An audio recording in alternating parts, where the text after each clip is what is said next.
Welcome to episode 152 of the Knitty McPurly podcast. I'm your host, Devin Ventry. You can find me at KnittyMcPurly.com. I am Knitty McPurly on Instagram.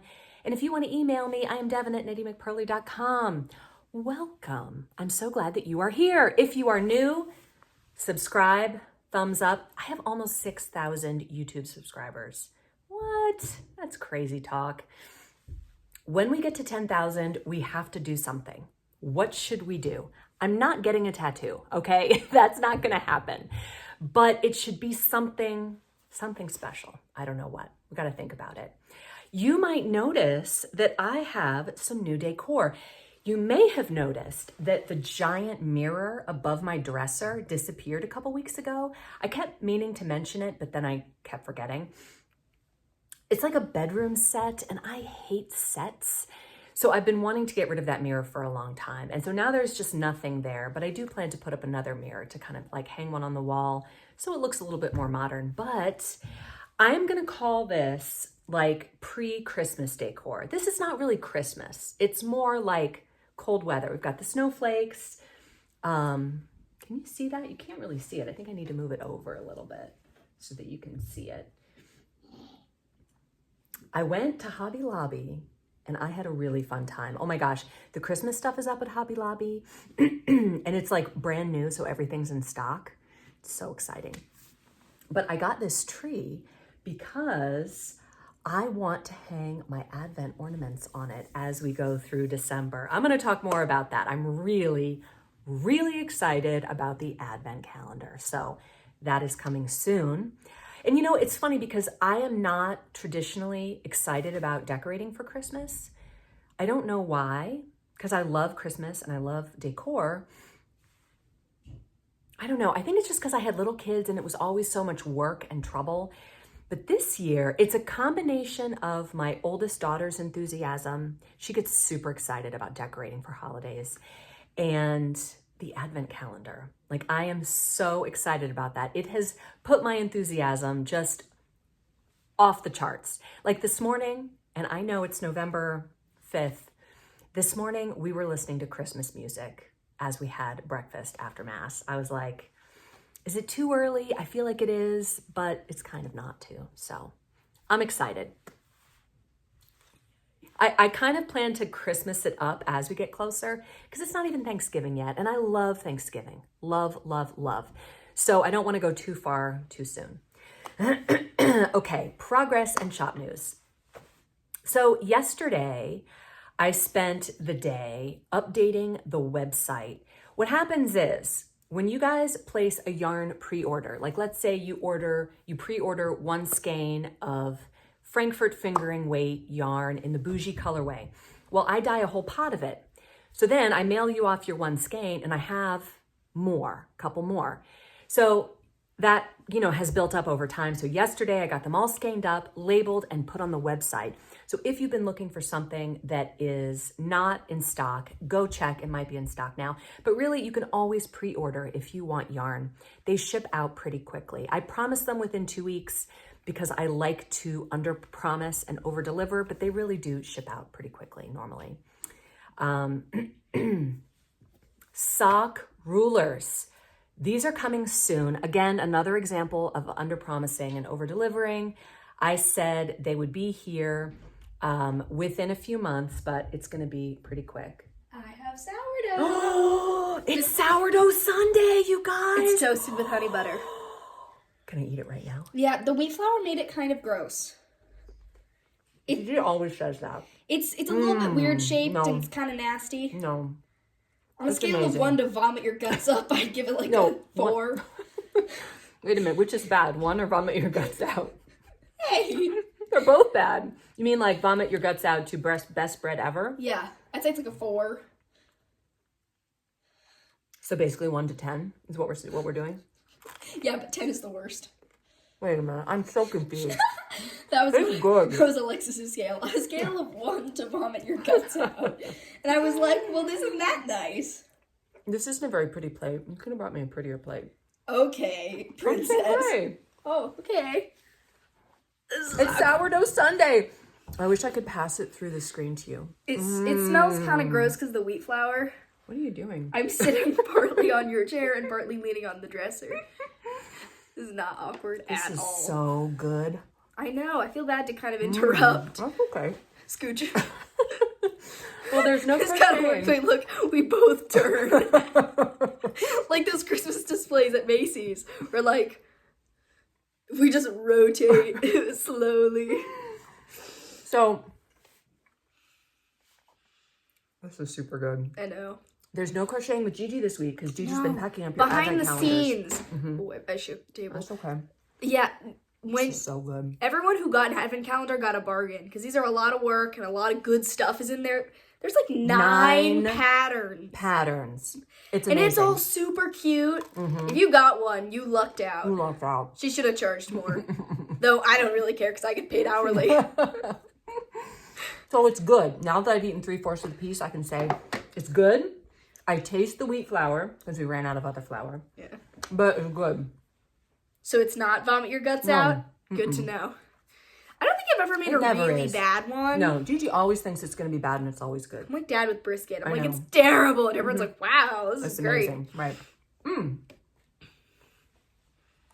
Arkansas mug. She got it before I could. Yeah. Sometimes I get it before Gigi, but usually she gets it first. You have Tennessee today, I think, right? Yeah, that's a good one too. We have a couple Tennessee mugs. Yeah, A lot of Tennesseans watch this podcast. Tennesseans. Fellow, not fellow. What do you call it? What do you? Southern. Like we're Virginians. There are neighbors to the south. What do you call people from Massachusetts? Massachusetts. We don't have a lot of people from Massachusetts that watch this like podcast. New Hampshire. I've never known anyone from New Hampshire to live there. The Motions live in New Hampshire. Not anymore. They moved to Florida. Okay, well then we need to get a mug from New Hampshire to prove that you live there. I also, because I'm always two-fisting it, I've got tea and fizzy water in my lovely cup from Cheryl. Hi, Cheryl. Cheryl gave me this. She's awesome. I love this cup. This is my fizzy water cup. Yeah, because you need a cold drink and you need your tea or coffee. Exactly. All the time. We need constant hydration from both hands all the time. All the time. All right, That's why we have 15 things whenever we're going somewhere. This is my hot drink. This is my cold drink. This is my knitting bag. This is my other knitting bag. That's so true. That's why it takes me 10 minutes to get out of the house. Because I have all this stuff. 10 minutes is generous. It really is. Like Dad 20. is in the car and I'm like, yeah, it's really sad. All right, I'll let you get back to whatever boring thing you were talking about. All right. Thank you, Gigi. You're welcome. Goodbye. Goodbye. I feel like Mr. Rogers. You know, like when a friend drops by, you're like, oh, who's this? Oh, gosh, you guys. Thank you so much, Tara, for my lovely Arkansas mug. I really never get this mug. It's rare. We love the fat bottom and how it gets a little narrower, and it's clearly like a handmade mug. It's just a really good mug. Okay, so anyway, the website is up to date. Today I am wearing my Benedicta sweater. I love this sweater. I don't wear it very often. I actually have two Benedictas. I have this one made from yarn from 29 Bridges. The Benedicta is a 2-color DK weight colorwork sweater. And I made this on the heels of the Faucette pattern because everyone loved the Faucette so much. So I made this one. It's a little bit longer. It has a little bit longer sleeves. It also comes in German for any German-speaking knitters out there. Excuse me. The bread was super good.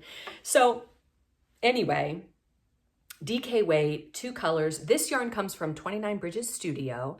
I should make one in Knitty McPurly colors. I've really been trying to do that. It's a lot of fun. In fact, November's color of the month would be amazing as a Benedicta. Is that what I'm going to talk about next? Oh, sock rulers. Is that where I left off before Gigi rudely interrupted? So the sock rulers will be coming soon. If you pre-ordered, a couple weeks. They have not arrived to me yet, but they are in the process of being made. I will get them within a few weeks and then I will have them out to you. If you want a sock ruler within the next month, go ahead and pre-order one. Pre-orders are open now. If I get too many pre-orders though, you know, it will be a little bit longer, but I feel like I can still promise it within a reasonable amount of time. Okay. One other thing I wanted to talk about. People ask me this, and it is hard to see the colors on the website. People say, you know, can you describe this color to me? And so I brought up particularly, I hear this with regard to bougie. And even here, it's blowing out a little bit. But bougie is a very, very pale pink. And it's a hand dye, so there is a little bit of variation within the skein. But I wanted to show you a comparison. And again, it's hard to see. Bougie is a very kind of sweet, innocent, pale pink. And Morel is a much moodier color. It just has, it's more of a purpley gray, whereas Bougie is a pale pink.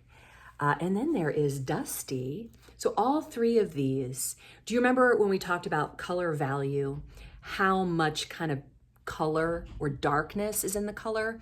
All of these three are in the whites. They're pale, pale colors. So here we have Dusty, which is a light rose gold, Bougie, which is a pale pink, and Morel. Oh, how about my nails? Aren't they fabulous? And Morel, which is a purpley gray. And they all are, you know, they're similar, but different. Again, it's hard to see. You see them in real life. People are always getting my yarn and going, I love it so much more in real life. And I'm like, I know, everything's better in real life. It's just hard to see on a screen. Okay, that brings me to November's color of the month. So I really wanted one of those skeins of yarn that has a lot of colors in it, where kind of every stitch is a different color. And so I dyed up this color. What do you think? So this is November's color of the month on Dubrovnik DK. It's very dark and moody, but also a little bit bright, kind of reminiscent of the leaves on the trees, which in my area are kind of on the way out. The peak has passed, but I just love these colors together. I think they are beautiful. In my humble opinion, I think this is Knitty McPurly at its best. I just love how it came out. So again, here it is on the DK, November's color of the month. And here it is on Frankfurt Fingering. I just love it.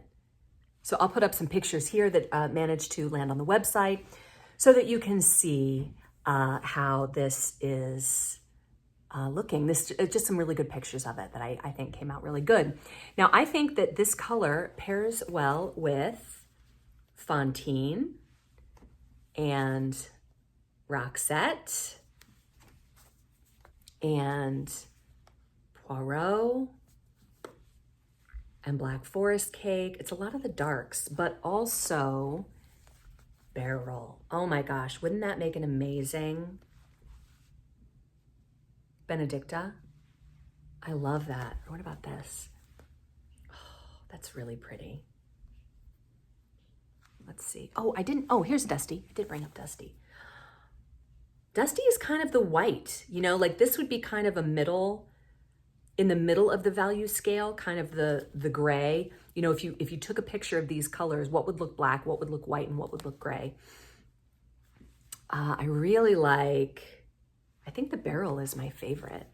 Oh my gosh, that is gorgeous. So pretty. These are not the same weight of yarn, but you get the idea. I love those colors together. So if you want, you can go order those now. Anything you can't find that's not in stock, just scroll down to the pre-order option and those will ship fairly quickly. How is the Audrey Nitong going, you guys? I hear from you guys actually quite a lot. I get emails and some Instagram messages. I tend to be bad at Instagram. They're kind of starting to build up. I'm going to turn into one of those people who says, don't DM me, send me an email. But it looks like the Audrey Nitong is going great. People are doing stripes. People are doing solid colors. Audrey is a really basic pattern that lends itself to a lot of different things. So that Knitalong is going to go through Thanksgiving week. I can't remember if I put an end date on that or not. I don't remember. Remind me if I did and you're counting on it, and then I'll know. Okay, the advent calendars are almost completely packed up. All the yarn is in the boxes. We're putting in the finishing touches. I'm going to be printing out all of the shipping labels at the end of this week, and they are going to ship out next week, the week of Monday, November 13th. So that's going to be probably the first wave of shipments, and they'll go out that week. So you will have them well before Thanksgiving. Each advent calendar comes with a QR code where you just aim your phone's camera at it, and then you'll click the website. And when you click it, it will automatically put the patterns into your cart, and they will be free because they're a part of your advent calendar. Now, maybe you didn't get an advent calendar. Don't feel bad. You can still knit the patterns along with us with scrap yarn. If you have a lot of DK scraps, or even if you have fingering weight scraps that you want to hold them together, you could do that. You'll definitely be able to get those patterns toward the end of the month. I'm leaning toward November 22nd as the day that the patterns will go up. Might be sooner than that. We'll see. But definitely by then. I'm really excited about the advent calendar. So when it comes to like my personal knitting, I don't have any progress to show you because here's what I did. The advent calendar and the advent patterns, there's 9 of them. And the last one is one that lends itself to being repeated over and over again. So what I'm doing is I'm making that one with the leftovers. So for days 1 through 24, after I made the pattern that it went with, I had some leftovers. And so I'm using those because I wanted you guys to be able to do that. I wanted you, when you have these leftovers and you go, what do I do with these? I don't want it to be waste. You can make the last pattern over and over and over again. So I've been doing that so that I can show you a bunch of examples, and I'll hang them here on my tree. It's a little kind of out of the focus. Maybe I need another tree. I think I need another tree. One like right here. I don't know. Is that too much? I don't know. Maybe. So yeah, that's all of the progress that I have on my personal knitting is in advent calendar ornaments. I hope you knit along with us, whether you bought an advent calendar, and if you didn't, get the patterns because it is going to be so, so fun. That's what we're going to talk about all through December. They're so much fun. I love knitting with DK weight yarn. I love knitting with double pointed needles. It's just great. It's so much fun. I've been knitting the same pattern. I think I'm on my 4th or 5th one. It's so fun. I love it. I cannot wait to show you it. Okay. Topic of the week. So we're still talking about double pointed needles. And last week I talked about my US size 3 needles and the different weights from the bamboo through the wood through the metal needles, just the ones that I happen to own. And I compared the weights in grams. And the bamboo needles that I got from ChowGoo, the 6-inch double pointed needles, weigh less than a gram each. And those are the ones in US 3 that I have been working with all week long. In fact, I lost one because it's wood color and they're very easy to lose. So I've been backfilling with my Knitter's Pride US 3s, which are pretty close. They weigh, like half a gram more. But anything under 2 grams per needle feels very light. But those bamboo ones are my favorite. I love them. I love how light they are. I feel like the best quality of a double pointed needle, like you don't want it to be grabby, right? Like those cheap ones that you get from Amazon where they're just not that smooth. That's terrible. But other than that, I think the worst quality in a double pointed needle is that it's too heavy. So I was thinking when I wanted to talk about double pointed needles that the earliest forms of knitting that have been discovered were knit with double pointed needles. So I looked it up online, did a very small deep dive, and I found an article from Piecework magazine, which I have never heard of before. But it looks like it's a knitting magazine, a needlework magazine. And it talks about early knitting and early double pointed needles. So the earliest knitting needles had a hook at one end, like a crochet hook, and were made of copper wire. So they'd probably be very pretty, I would think. That's what it sounds like. They were filed and shaped by hand. A set consisted of 5 needles, just like DPNs. While one end of the needle was hooked, the other was blunted, and in circular knitting, The hooked ends never touched because the stitches from the left-hand needle were hooked off the blunted end, right? So it's like you would move one and you would just keep going, I guess. That's neat. Interesting. So it's very similar to knitting with double pointed needles, just that one end, the working end, your right-hand needle had a hook. At some moment in time, we don't know when, the hooked needle was replaced with a smooth pointed needle. The earliest found hooked needles were a set of 5 found in a Turkish tomb in 1390. Now this is interesting. Ancient knitting needles were made of wood, bone, ivory, briar, I don't know what that is, bamboo, copper, wire, amber, and maybe even iron. That sounds like a disaster. Too heavy. Steel needles came later, of course, because steel was invented later.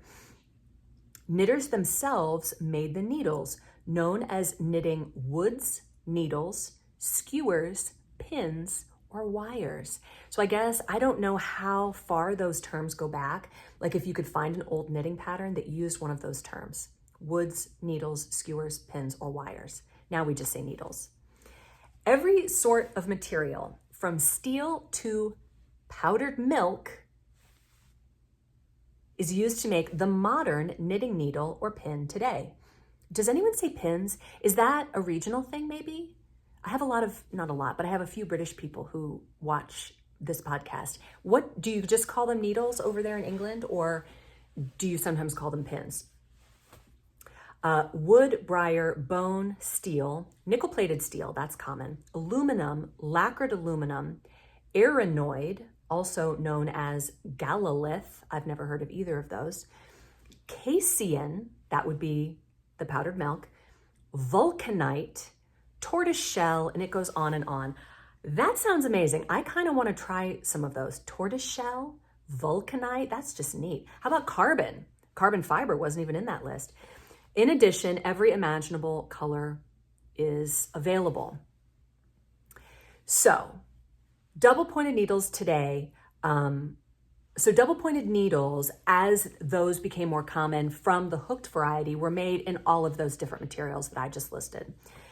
They were often made in blacksmith shops where steel wire was cut to length, tempered, and then smoothed at the tips to allow knitting from either end.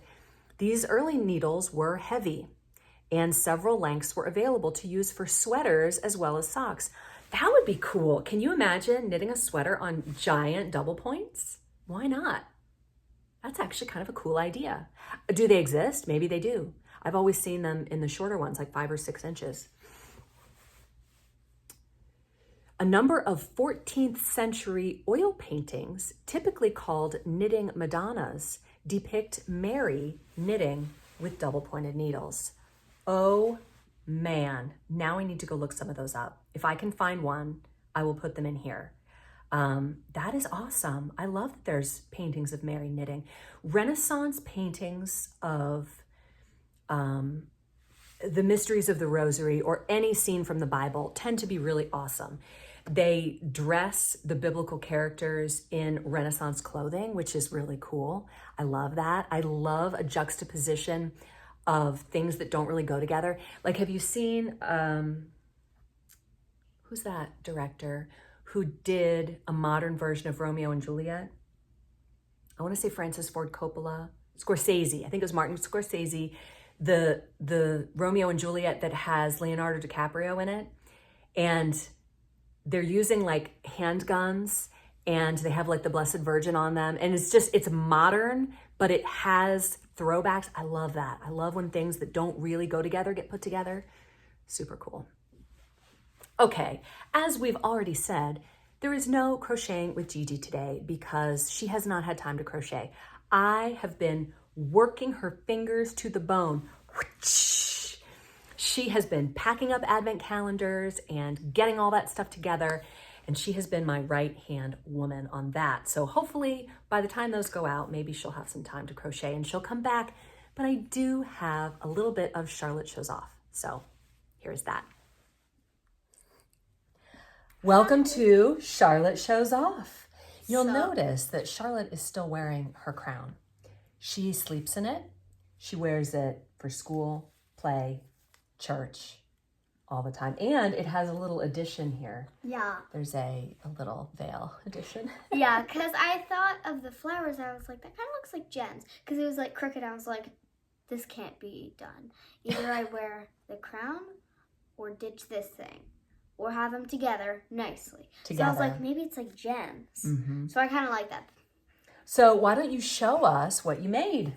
Okay. We got to see it last week, but now it is finished. So it's, nice. Can you see my ad for it? Maybe. I don't know. But I was thinking, it's not done yet. Okay. I'm going to add all the colors onto this.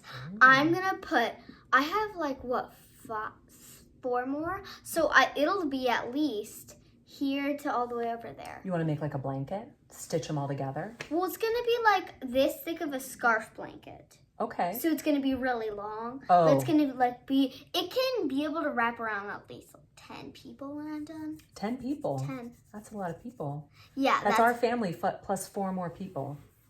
Okay. All right. Well, you want to come back next week and show us more stuff? Yes. Okay. But I'm also working on this one that I'm not going to show you because I haven't even done it yet. Mom just kind of cast it on. It's a pink little thing that's going to be onto here. Awesome. All right. You want to say goodbye? Bye. Bye. Okay, comments and questions. I recently watched one of Andrea Mowry's podcasts, and she takes questions, and I'm like, that is such a good idea because designers get a lot of questions, and sometimes it's nice to not to have to type it out every time when you get the same question. So this is a question that I received in my inbox. If you want to send me one or leave me one in the comments, go ahead and I will do my best to answer it. This person who emailed me, I apologize, I cut your name off on here. I don't remember your name, I'm sorry. But she says, "Hi Devin, love your podcasts. I even have a bell for it, and I only have 5 for knitting sites. I am deeply honored, and I get it. I am that way too. I'm very careful about who I might subscribe to a lot, but in terms of the bell, not everybody gets the bell." She says, "I want to know more about swatches. I've seen them in stockinette, which is standardized. I've seen some with cables and 1 or 2 in lace. I'm presuming it's due to personal tension issues, but could you tell me if you know why a swatch with different stitches are necessary?" So here is the reason for that. Designers make swatches in the stitch pattern that they're going to be using so that they can estimate yarn quantities. That's probably the biggest reason, is to estimate the yarn quantities that the knitter will need.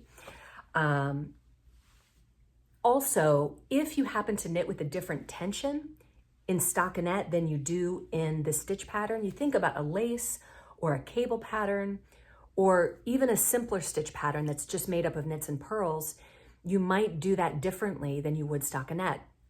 Similarly, stockinette knit flat is going to be different from stockinette knit in the round, because when you knit flat, you're knitting stitches one way and then you're turning around and purling. And some people purl loosely and some people purl tightly. I personally tend to purl tighter than I knit. So when I do stockinette flat, it's a little different from when I do it in the round, because you're constantly knitting every stitch in the round because you're always working on the right side. So the reason for a knitting pattern calling for a certain gauge in a certain stitch pattern is because you might do that a little bit differently than stockinette, and that might not always translate. Like, let's say I have a lace patterned garment and I give the gauge in stockinette. Well, that my stockinette gauge might be different than the way I knit in lace, but yours might be different too in a different way. So you need to adjust your needle size and adjust you don't really adjust your tension. You really just adjust your needle size to get that particular stitch pattern. The only time it really matters is if it's something that you need to fit precisely. If you need a precise fit, I often don't care that much about precise fit. As long as it's within a certain range, that's good enough for me. Or if you are worried about running out of yarn. For example, For the advent calendar, I included an extra swatch, an extra skein, because there are directions for knitting a swatch at the beginning. And the reason for that is so that you don't run out of yarn. It's not so much that tension really matters when you're knitting an ornament, but if you only have 10 grams of yarn, you don't want to run out. So that's why you want to adjust your needle size to get the right gauge for that. Does that answer the question? I hope so. Another thing she says is, do you do spinning, and have you ever knit with roving? I'll answer the second question first. I have never knit with roving. I have knit with single ply yarn before. I have knit with, worsted weight or fingering weight single ply yarn, which is essentially like a roving. It might have a little bit of a twist in it though that keeps it together. But I think it would be cool to knit with roving. You would get something really big and something not that sturdy, because roving is, it's gonna pop out a little more than something with a high twist. I do not spin, but I would love to spin. If, in another life, like down the road when I'm not homeschooling anymore, I could possibly try spinning. I think that would be really fun. I would love to try it. She also said, as always, love the kids portion. Tell Gigi I missed her in the last episode. A lot of you miss Gigi when she's not here. I get it. She is wonderful. And I'm so glad that she dropped by and bought me some bread today, because then you got to see her too. And you got to see the bread, because the bread is amazing. I hope you have something equally as good in your life today. Okay, Jenny G5 says, great podcast. Love Charlotte. I just want to make my knitting. Me too. I feel the same way. Ha ha. Have a great week. I know. It's really sweet that she is knitting. I love that. And you never know with kids. Like, you start them off, you cast them on, and you teach them how to do it. And then you say, knit if you want to. And sometimes they do, and sometimes they don't. But it's a good skill to have. Like, Alexis can knit, and she's a good knitter, but she just often chooses not to. She would rather crochet. And that has been great for her. So the Knitty Cats, hi Julie. Julie says, oh my gosh, Devin, I have had the same experience with my daughter donating my clothes to Goodwill. Had a big chuckle knowing I am not the only one. Seriously, what is with these kids? Can you imagine? Although I'm sure I was exactly the same way at that age, for sure. Amy J says, this was such a good episode. I enjoyed every segment. Thank you so much, Amy. Hearing about the Advent kits has me so excited. For a few years, I've had a little tradition of knitting a Christmas ornament on Christmas Day, but it is going to be so fun this season to make ornaments all throughout the month. I agree. I can't wait. Also, I was on the edge of my seat for the So Here's What Happened segment. That Christmas sweater story was just too good. I'm so glad you shared it, Kathy. That was a great story, Kathy. Thank you so much again. Everyone loved it. I got a ton of comments and compliments on that story from last week. I agree that the ornaments are going to be so much fun. This Advent calendar was way more work than any Advent calendar I've done up until now. But that said, I still think I'm going to do the same thing next year because it is so fun. DK Weight ornaments. I love it. It has been just such a joy to do. I know that my tester has really liked it. The last bits of it are with the tester and the tech editor, and it's exciting. Ruth Ann, hi Ruth Ann, says, thanks for the great podcast. Isn't that little Charlotte just the cutest? She really is. So much enthusiasm, and she will be a great knitter. I'm hoping to start my Audrey sweater tomorrow. I'm really excited about the Advent calendar. Can't wait to have it in my hands. Me too. Jean Burby says, I am sad I didn't get an Advent calendar. I will get the patterns and join in with the Knitalong. It makes me feel better. When will the patterns be available? Hopefully, Jean, November 22nd, if not before. That is the Wednesday before American Thanksgiving. So I thought that'd be a great time to get the patterns. And how it's going to work is you're going to, when you purchase them, you're going to get all of them. And you're going to print out the planning page to start. The planning page has directions for when to download the other patterns. And you can do it however you want. If you're a person that wants to print them all out, you can do that.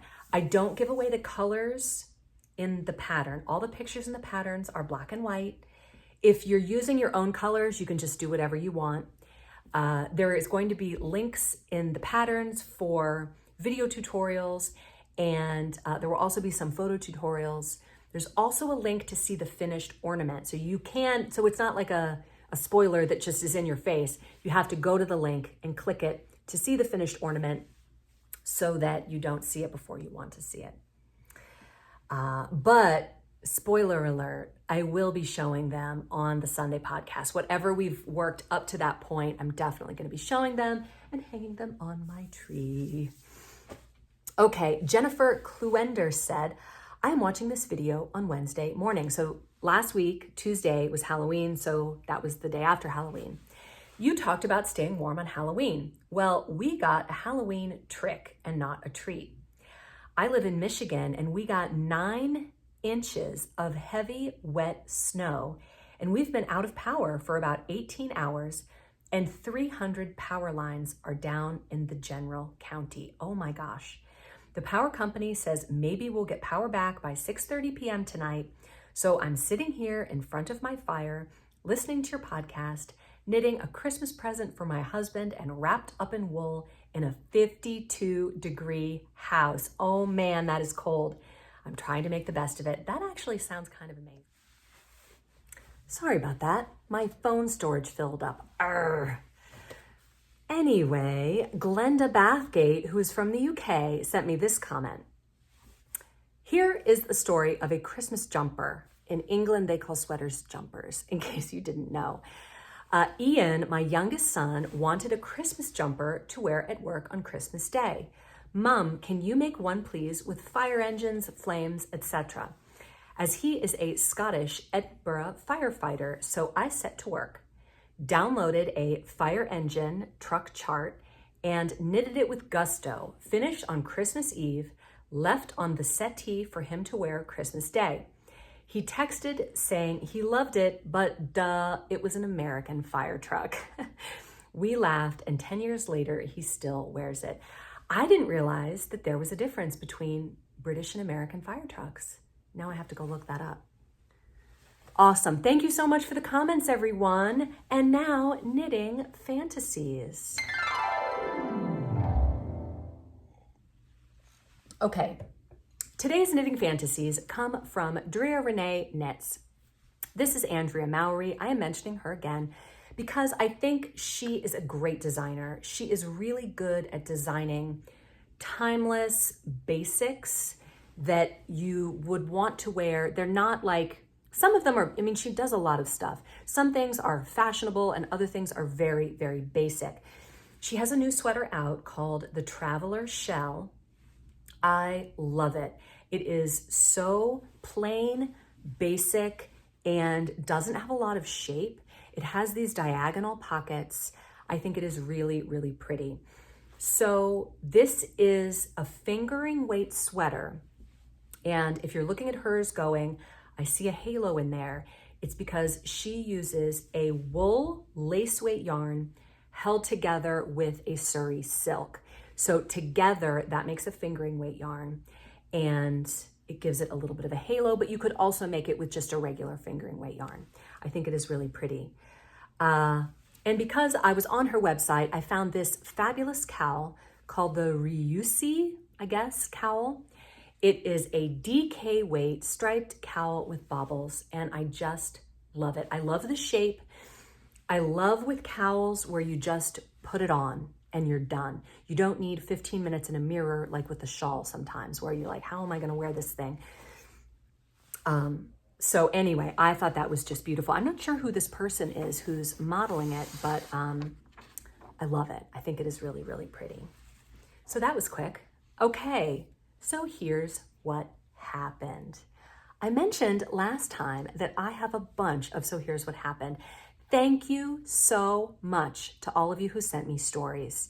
If you have a knitting story, please email it to me. This is a weekly podcast. I do not take breaks for Thanksgiving, Christmas, or anything else. Easter, I'm there on the day.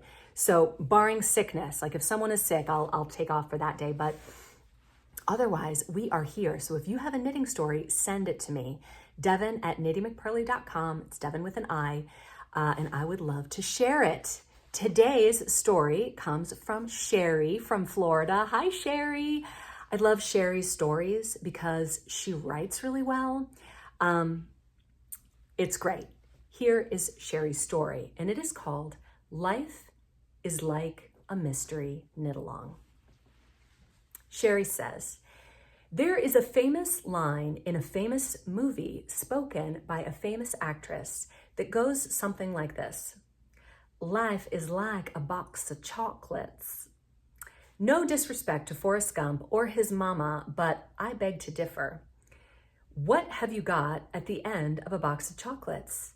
In my experience, just an empty box, a stomach ache, and a few extra unwanted pounds. Gosh, chocolate sounds good, doesn't it? Sherry says, I hope to have something more at the end of my life. No, I think life is more like a mystery knit-along. As a seasoned knitter, I have seen and heard of many knit-alongs, or CALs in knitting lingo. I've been curious and have considered them, but I've just never been able to bring myself to join in. What if I don't like the yarn? What if I can't wear the colors? Remember, I look sick in anything gold. And what if I don't even like the pattern? No, there are just so many potential pitfalls that I am sure I would fall into at least one of them. However, this spring I watched with great interest the details of Devin's mystery knit-along for Lent. I was curious about what the pattern would look like and what the colors would be. I confess I was not the least bit tempted to try it. Sorry, Devin.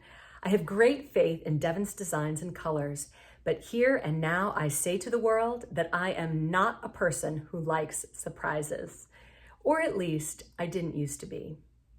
I had an experience in my life that has changed my perspective, and I would like to tell you about it. Though it's not strictly a knitting story, the main characters are sheep and yarn. So here's what happened. My husband took me to England for several weeks for our 25th anniversary. No, it was not a surprise. I won't describe the trip, which was absolutely wonderful, but I need to mention just a little of it since my story takes place there. Along with my clothes, I took 2 empty suitcases because I was going to buy all the yarn. I know, I can hear you saying, why didn't she just mail it? Well, for the simple reason that I just didn't think of that. During this trip, we drove all over the southwestern part of England, beginning and ending our trip in London. Honestly, we saw thousands of sheep, white sheep, gray sheep, black sheep, even sheep with hot pink and purple paint on them. Sheep in the pastures and sheep on the road blocking traffic. I was even able to walk up a high grassy hill along the coast and get close to a large flock of sheep. Let me just say here and now something you might not know. Sheep have very dirty bottoms. I mean it, it's really gross. I had always wanted my own flock until I saw that. You never see that in movies, pictures, books, etc. But yeah, it's bad. Kudos to the ladies who raise sheep, shear them, and then wash all of the crud out of the fleece. Well, even though we saw all the sheep, I never found any knitting shops. Can you believe that? I mean, they teach knitting in grade school there, and all the old movies show every single woman knitting, so where do they get their yarn? I was prepared financially and with my 2 suitcases for a knitting shop at every corner. But no, I didn't find any yarn at Harrods or Fortnum and Mason's, nor any knitting shops in the large towns, small villages, and tiny hamlets that we drove through. This was just before home computers were a thing, so it was a while ago. My husband used one for work, but that was all. We honestly didn't have one. And honestly, this was before we were all surfing the net to find anything and everything. This was even before there was internet access on your cell phones. Cell phones were new, and we had one, but they weren't smart. Yeah, I'm not lying. You know what's funny is even if you watch like episodes of The Office, they're using flip phones. Like in 2005 through 2010, we were all still using flip phones. Cell phones were the size of a brick and all you could do on it was talk. Ugh. So it wasn't like I could just get online and find all of the yarn shops in England. Someone at many of the bed and breakfasts we stayed in told me about a mill where they spun yarn. Yes, I was finally going to find yarn. Maybe they would sell me some. My dear husband went many, many miles out of our itinerary to find the mill. I was so excited, I was quivering as we drove up to it. We knitters totally get that. Yarn is super exciting. We parked and went in and no yarn. Not even any millers that were supposed to be milling yarn. Can you believe it? The mill was closed either temporarily or permanently, I can't remember, but there was something else there, and it was a surprise. There was a group of women, and they were stitching a huge tapestry that was going to be transported and displayed around England for the Queen's Jubilee. There were going to be about 20 panels, and each panel was the size of a schoolroom blackboard. So huge, gigantic.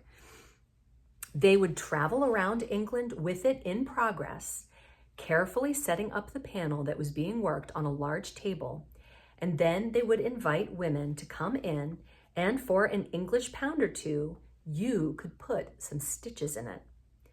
Now, I want it understood that they gave you the yarn on a needle, no choosing of colors.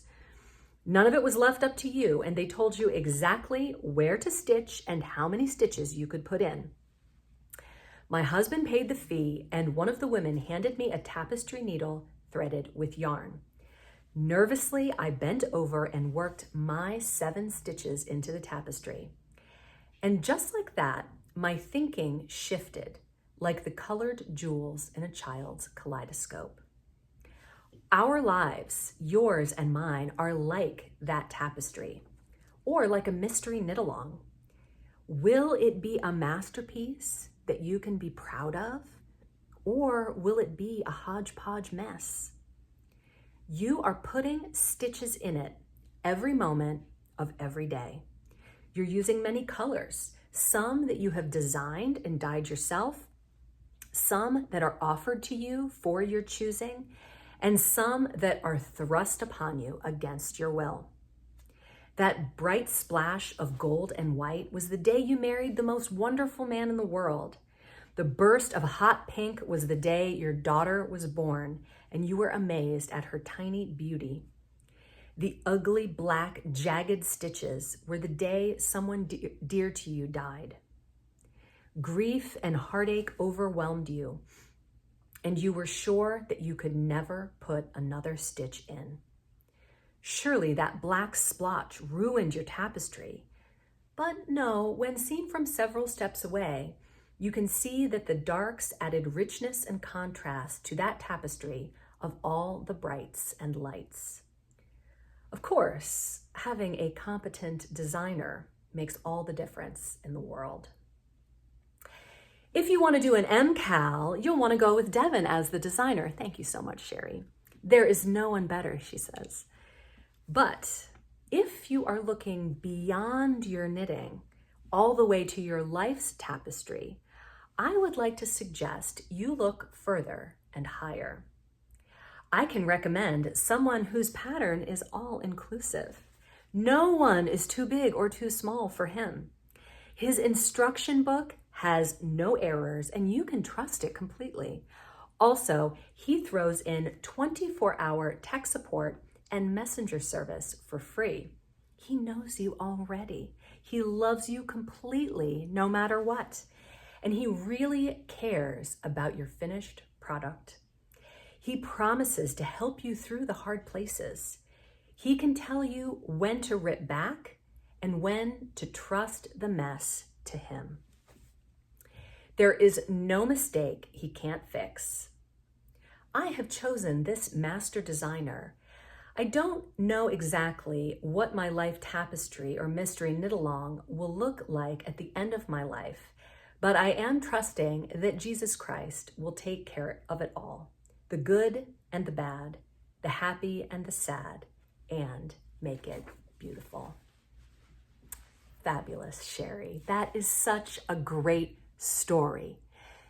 It's a rare individual who can take something from life and translate it into something metaphysical. That's awesome. I think that way. That's kind of what my brain does. And I don't mean that I'm great at it or anything. I just mean that, like you're running up the hill against the wind, and sometimes the wind's at your back and the sun is shining on your face. These are all metaphors for life, but knitting for sure. And God is the great knitter, right? I knit you together in your mother's womb. I wonder what didn't we just talk about this? Gosh, and here I've already forgotten. We talked about this, the word knit, in that passage. Great story, Sherry. Thank you so much for sharing it. Thank you so much for joining me. I hope I will see you again next week. Have a great, great Sunday. Even if there is no sourdough in it for you, I hope it has a lot of knitting. Bye, knitters.